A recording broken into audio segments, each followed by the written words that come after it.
लद्दाख के जलवायु एक्टिविस्ट सोनम वांगचुक दिल्ली पहुंच गए। वो लेह से 150 से ज्यादा लोगों के साथ पैदल चलकर दिल्ली आए थे। पर्यावरण संरक्षण के लिए लोगों को जागरूक करना इस यात्रा का मुख्य उद्देश्य था। हालांकि दिल्ली पहुंचे वांगचुक और उनके साथियों को पुलिस ने कुछ समय के लिए हिरासत में ले लिया था। अब रिहा होने के बाद सोनम वांगचुक ने बताया है कि दिल्ली आकर उन्हें कुछ दिक्कतों का सामना करना पड़ा, लेकिन इससे उनका संदेश लोगों तक और तेजी के साथ पहुंचा। उन्होंने कहा कि दिल्ली पहुंचने पर हमें कुछ दिक्कतों का सामना करना पड़ा, लेकिन जो होता है अच्छे के लिए होता है। हमें खुशी है कि पर्यावरण संरक्षण का हमारा संदेश अधिक लोगों तक पहुंचा। सोनम वांगचुक ने बताया कि उन्होंने सरकार को एक ज्ञापन दिया है। इसमें उन्होंने मांग की है कि लद्दाख को संविधान के तहत संरक्षण दिया जाए। 50 से भी अधिक पदयात्री लेह से दिल्ली तक पहुंचे, जिसमें लेह और कारगिल दोनों के बड़े बूढ़े महिलाएं बहुत से लोग थे। दिल्ली पहुंचने पर हमें थोड़ी दिक्कतें हुई क्योंकि डिटेंशन हुआ, मगर जो होता है अच्छे के लिए होता है। इससे हमारी जो संदेश है पर्यावरण के संरक्षण का वो और ज्यादा देश भर तक फैला, इसके लिए हम बहुत खुश हैं। तो हम यही कहेंगे, आज गांधी जयंती पर हम गांधी जी के खास जो संदेश हैं पर्यावरण के बारे में वही दिल्ली को कहेंगे कि हम अपने जीवन शैली को इतना सादा करें कि और लोग जी पाएं। Please live simply so that others में सिंपली लिव। तो गांधी जी ने जो हमें सिखाया, अगर उस पे चलें तो लद्दाख और हिमालय का पर्यावरण जो बिगड़ रहा है वो शायद ना बिगड़े। क्योंकि जब आप दिल्ली में या बम्बई में, बेंगलोर में, पेरिस, लंदन में बिजली का जाया करते हैं, ज्यादतियां करते हैं, तो हमारे पहाड़ों से नदियां, घाटियां डूब जाती हैं, चरागे, बिजलीघर दे दिए जाते हैं, लोग विस्थापित होते हैं। तो इसलिए लिव सिंपली सो अदर्स में सिंपली लिव का जो संदेश है वो हमें याद करने की जरूरत है।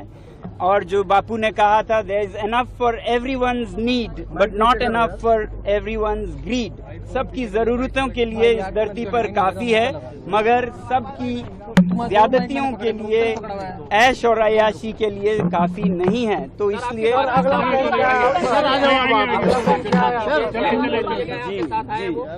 जी तो हमने सरकार से ये मेमोरेंडम दिया है कि लद्दाख को वो ऐसे संवैधानिक प्रावधानों में संरक्षित करें जिससे कि हिमालय संरक्षित रहे। तो लद्दाख के केस में 6वां शेड्यूल है संविधान का, ऐसा प्रावधान जो कि जनजातीय स्थानीय लोगों को लद्दाख के प्रबंधन का, गवर्नेंस का जिम्मेदारी देता है, स्टीवर्डशिप की जिम्मेदारी। और पूरे हिमालय में स्थानीय लोगों को सशक्त करना चाहिए, उनको ये जिम्मेदारी देना चाहिए, क्योंकि वो रहते आए हैं, रहेंगे, वो बेहतरीन संभाल पाएंगे। जी हमने लोकतंत्र की बहाली की मांग की है, वो पूर्ण राज्य के तौर पर। और दूसरी तरफ जो 6वां शेड्यूल है वो भी लोकतंत्र का ही हिस्सा है, ग्रास रूट्स पर इंडिजिनस ट्राइबल समुदायों में लोकतंत्र पहुंचाने का। तो ये 2 मांगे मुख्य हैं। जी टाइम मिला सर, गृह मंत्री से टाइम मिला सर? हाँ, वो अगले 2-3 दिनों में हमें टाइम बताया जाएगा, डेट बताया जाएगा। जी नहीं, अगर शीर्ष नेताओं से मुलाकात होती है और इन मेमोरेंडम पर अमल होता है और 15 दिनों में जो टॉक्स हो रहे थे बातचीत लद्दाख के नेताओं के साथ, एपेक्स बॉडी और केडीए के साथ, वो उन्होंने शुरू करने का आश्वासन दिया है। तो हम और नहीं करेंगे इस बार, अगर इन आश्वासनों पर कदम उठाए जाते हैं। दिल्ली रुकेंगे, अभी वापस जाएंगे लद्दाख? कुछ दिनों में वापस जाएंगे। हाँ, आज जहाँ भी हम रुकें ऐसा कोई वो नहीं है, डिटेंशन नहीं है।